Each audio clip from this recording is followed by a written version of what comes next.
신약 성경은 지금으로부터 2000년 전에 일어난 사건을 기록하고 있지요. 중동 지역의 이스라엘이라는 나라에서 유대인 문화권에서 일어난 일을 기록하고 있습니다.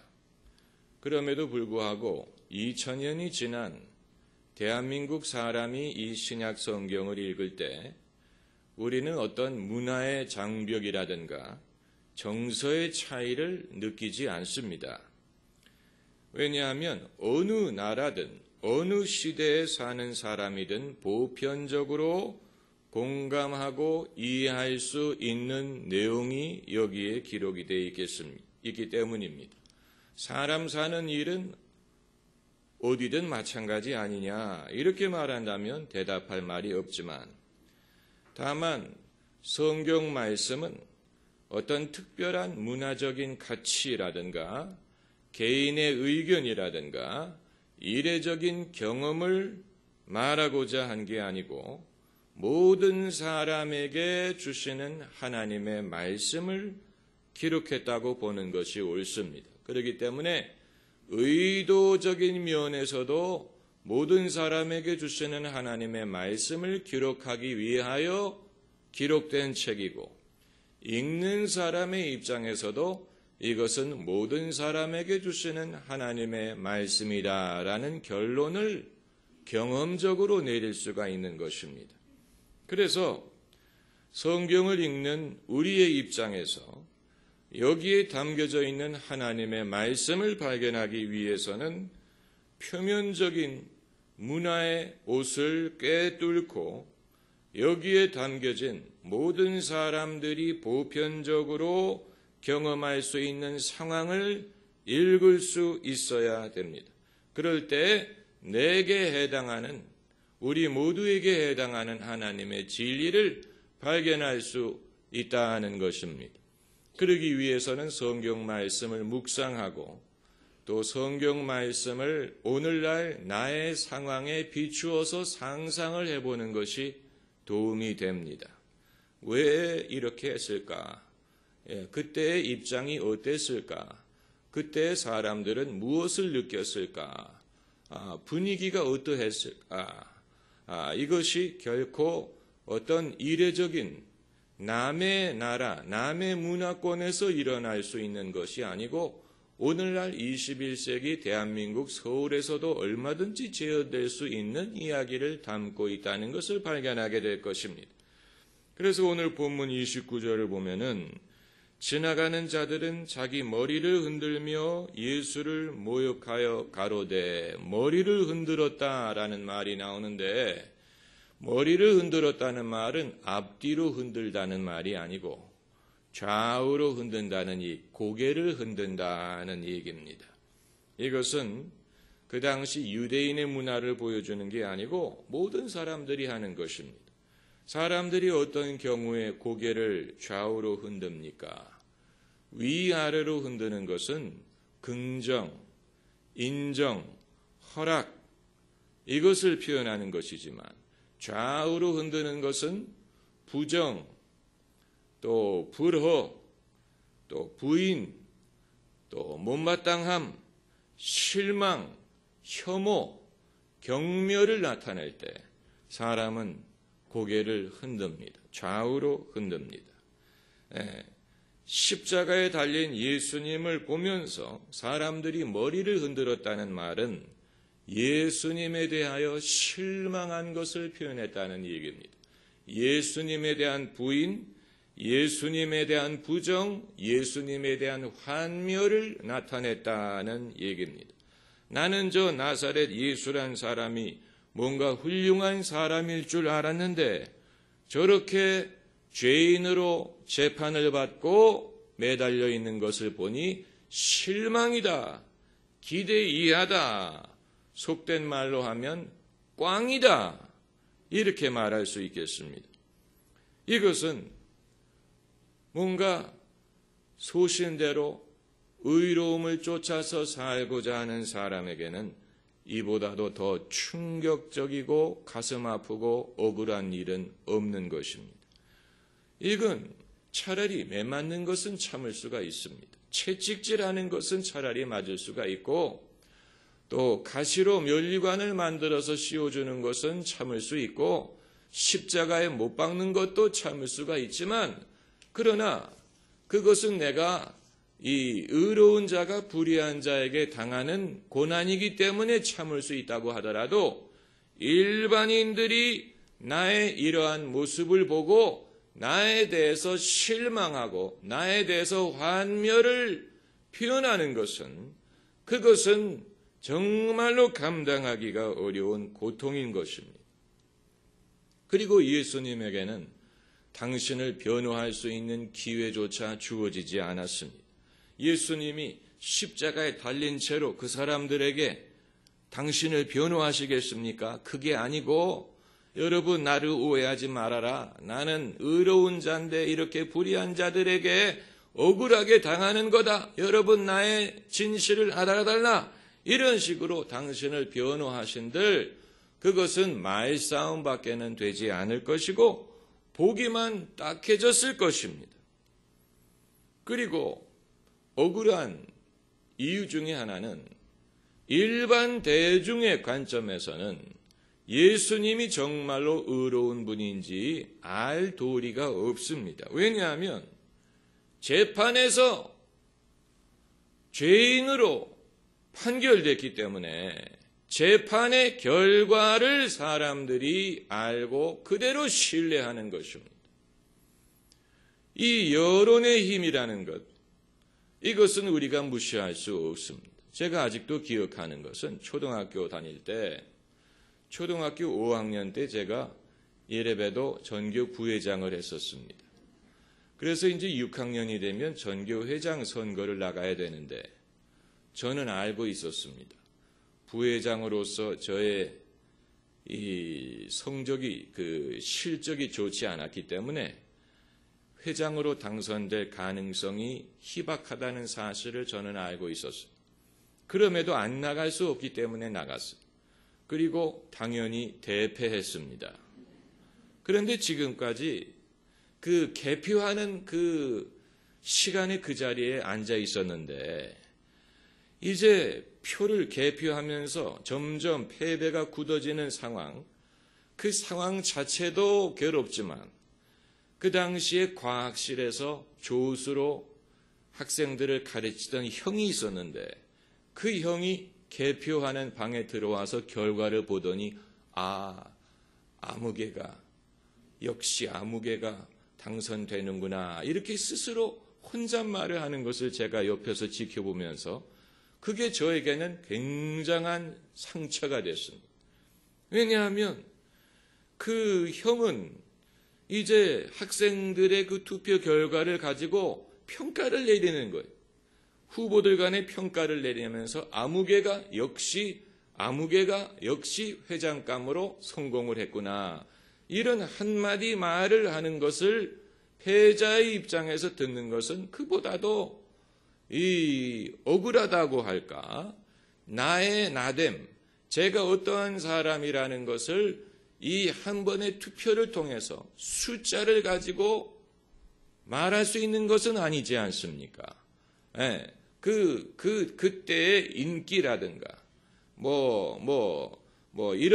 이런 것을 숫자로 나타낼 수는 있지만, 그 사람이 어떤 사람이냐 하는 것을, 그것까지도 표를 가지고 말할 수 있는 건 아니에요. 그런데 이제 예수님께서 비록 잘못된 재판이지만, 그럼에도 유대인들의 적법한 제도에 의해서 피고로 이제 죄인으로 낙인을 받으시고 죄인으로 처형을 당하는 상황에서 사람들이 그 결과만을 보고 예수님을 판단하는 것입니다. 그래서 난 저분이 처음에는 뭔가 우리가 희망을 걸 수 있는 그런 대상으로 생각했는데, 이렇게 죄인으로 처형당하는 것을 보니까 우리가 잘못 알았구나. 저 사람은 엉터리였구나, 사기꾼이었구나, 거짓이었구나, 이런 식으로 생각을 하기 때문에 예수님이 처형당하시는 그 자리에서 고개를 흔들면서 예수님을 조롱한 것입니다. 그들의 그 실망했다는 표현, 예수님은 그것을 지켜보셔야 했습니다. 그것을 묵묵히 지켜보셨습니다. 네. 그 당시에는 이제는 말할 수 있다, 이런 프로도 없었고, 그것이 알고 싶다, 그런 프로도 없었어요. 예, 요즘에는 이제 어떤 일이 있은 후에 수십 년 후에 거기에 대해서 다시 그 사람이 정말 죄인이었느냐, 그 사람이 정말로 반역을 꾀했느냐, 그 사람이 정말 간첩이었느냐, 이런 식으로 이제는 말할 수 있다. 그래서 이제 그 사람의 이름을 다시 뭐라 그럴까요? 그 사람의 그 무죄를 밝혀주는 그런 제도라도 있지만 그 당시에는 그런 게 없었고, 그리고 설사 있다고 하더라도 이후에나 가능하지, 지금은 그런 게 아닌 것입니다. 우리도 마찬가지. 우리가 살면서 당할 수 있는 가장 고통스러운 것은 차라리 물리적인 고통은 그래도 낫습니다. 차라리 물리적인 고통으로 끝나는 것은 참을 수 있겠지만 그게 아니고 사람들이 우리에 대해서, 나에 대해서 실망을 표현하고 도덕적으로 실망감을 표현하고 환멸감을 표현하는 것을 우리 눈으로 본다면 그것처럼 괴롭고 억울한 것은 없는 것입니다. 그런데 이제 예수님과 우리의 차이점은, 예수님은 전혀 죄가 없는 분인데 그런 억울한 대접을 받으셨지만 우리는 예수님처럼 100% 죄가 없기만 한 건 아니에요. 우리는 약간은 다 잘못이 있습니다. 조금은 우리가 잘못한 부분이 있기 때문에 어떤 일이 발생하는 경우가 많아요. 내가 더 겸손했다면 그런 일이 발생하지 않았을 텐데, 내가 좀 더 온유했다면 그런 일이 발생하지 않았을 텐데, 내가 좀 더 인내했다면 그런 일이 발생하지 않았을 텐데, 우리에게도 조금은 원인이 있는 경우가 대부분입니다. 그렇기 때문에 그게 더 괴로운 거예요. 그게 더 괴로운 거예요. 한편으로는 사람들이 이렇게까지 나에게 하는 것이 억울하고, 그럼에도 내가 100% 무죄한 것이 아니라는 것을 알고 있기 때문에 나도 내 자신을 정죄하고, 그러니까 이렇게 할 수도 없고 저렇게 할 수도 없고 안으로도 괴롭고 밖으로도 괴로운 그런 경우가 얼마나 많은지 모릅니다. 그런데 예수님의 경우에는 이것도 참으셨습니다. 할렐루야. 이 베드로에게 하신 말씀대로 이것까지 참으라. 한번 따라해 보세요. 이것까지 참으라. 그게 예수님의 철학입니다.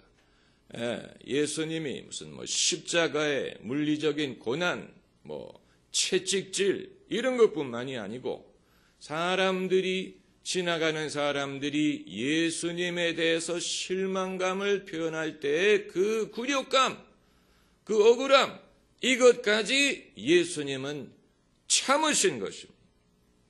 억울하지 않느냐? 사흘만 기다리면 됩니다. 사흘이 지나가면 어떻게 됩니까? 이제 하나님이 역사하셔서 하나님이 예수님을 일으키실 것입니다. 그게 바로 부활입니다. 하나님이 예수 그리스도를 사흘 만에 일으키셨다는 것은 예수님에 대한 가장 큰 변호가 됩니다. 예수 그리스도가 옳다는 가장 큰 증거는 하나님이 사흘 만에 예수님을 일으키신 것입니다. 예수님이 자기의 입술로 당신의 무고함을 변호하려고 하지 않았지만 하나님께서 대신 역사하셔서 사흘 만에 돌아가신 예수님을 무덤에서 일으키셨어요. 이것이 가장 큰 증거예요. 그래서 이후에 기독교인들이 고백하기를 모든 무릎을 꿇고 모든 입이 예수를 주시라 고백하리라 이렇게 말하고 있지 않습니까? 우리도 마찬가지입니다. 우리가 예수님처럼 완전히 무죄인데 억울하게 이 오해를 받고 그런 것은 아닐지라도 그럼에도 우리에게 진실이 있고 우리에게 뭔가 선한 의도가 있고 사람들이 우리를 왜곡하고 오해하고 나쁘게 말하고 또 이 잘못된 증거를 가지고 우리에 대해서 실망하고 또 이렇게 했을 때 우리가 우리 자신을 변호하는 것은 별로 힘이 없습니다. 그러면 어떻게 해야 되느냐? 하나님이 우리를 변호해 주실 것을 믿고 그것까지 하나님에게 맡겨야 됩니다. 여러분, 이것은 제일 어려운 것입니다. 그리스도인들이 제일 참기 어려운 것은 누가 내 먹을 것을 뺏어가는 것, 그건 참습니다. 또 누가 나를 때리는 것, 그거 참습니다. 그러나 나의 의로움까지도 누가 빼앗아 가려고 할 때는 그때는 기독교인들이 굉장히 흥분하고 또 낙심하고 또 흔들립니다. 그리스도인에게 가장 큰 희생은 자기의 의로움을 사람들이 알아주지 않는 것입니다. 나는 선한 의도로 옳은 생각으로 이 일을 했는데 사람들이 그걸 오해하고 나를 나쁜 사람으로 여긴다. 사람들이 못 참습니다. 이 범죄 심리학에서 사람이 그런 극단적인 환경에서 자기가 옳다는 것을 증명하기 위하여 행하는 극단적인 일이 자살이다 이렇게 말을 하는데, 자기가 억울하고 그래서 자기가 옳다는 것을 증명하기 위해서 이제 하는 극단적인 것이 자살이다. 그래서 이제 수사를 받다가 자살을 하는 경우가 그런 것이다라고 말을 합니다마는, 그러나 그리스도인은 자기가 옳다는 것을 자기가 증명할 수 없습니다. 그건 하나님이 증명해 주셔야 됩니다. 할렐루야. 요셉이 애굽에 억울하게 종으로 잡혀가고 그리고 보디발의 아내에게 누명을 쓰고 감옥에 들어가는데 그가 자기 스스로 구명운동을 하겠습니까? 자기의 이 무죄함을 무슨 탄원을 하겠습니까? 밖에 있는 사람들을 동원해서 무슨 시위를 하겠습니까? 그가 힘 있는 사람에게 전화를 걸어가지고 도움을 요청하겠습니까? 요셉이 할 수 있는 것은 아무것도 없었어요. 그야말로 요셉은 이 무력한 상황이었는데, 그런데 하나님이 술장관, 같이 감옥에 있었던 술장관을 내보내시더니 바로가 꿈을 꿨을 때 술장관으로 하여금 요셉을 기억하게 해서 감옥에 갇혔던 요셉을 꺼집어내서 수염을 다 깎고 씻고 깨끗한 옷을 입고 바로 앞에 서서 바로의 꿈을 해결하고 이 문제를 해결할 수 있는 길을 제시하게 했더니 바로가 이와 같이 하나님의 지혜를 가진 자를 우리가 또 어디서 보겠느냐 해서 하루아침에 감옥에 갇혀있던 요셉을 애굽의 지도자로 세웠어요. 이제 과거에 요셉을 핍박했던 형들이나 누명을 뒤집어 씌웠던 보디발의 아내나 감옥에 집어넣었던 보디발이나 이제는 요셉 앞에 얼씬거리지도 못한 입장입니다. 아마 보디발의 아내는 에티오피아로 도망갔을 거예요.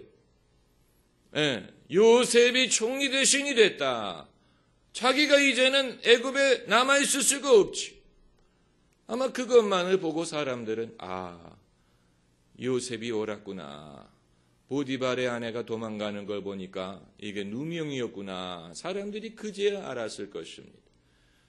요셉은 자기의 입으로 자기가 옳다는 것을 증명하려고 한 게 아닌데 하나님이 요셉을 높이시니까 요셉이 자기 스스로 할 수 없는 더 큰 방법, 더 위대한 방법을 통해서 일평생 요셉에게 잘못한 사람들이 앞으로 두고두고 나와서 무릎을 꿇고 고개를 숙이고 도움을 구하고 요셉의 도움을 청하는 그런 입장이 되게 되었습니다.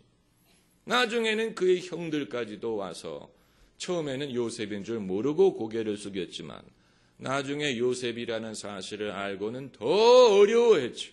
더 두려워하고 나중에는 요셉이 형들을 위로하지 않습니까?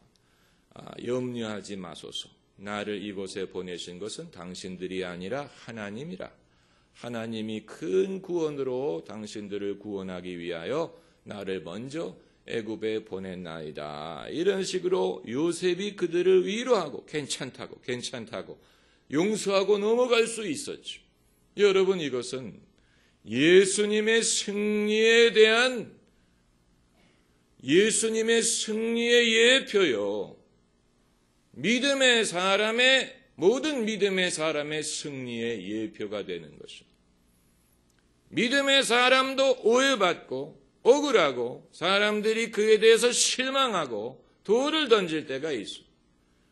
요셉은 예수님도 그렇고 100% 무고했지만 우리는 그렇지는 않습니다. 우리도 잘못한 부분이 있습니다.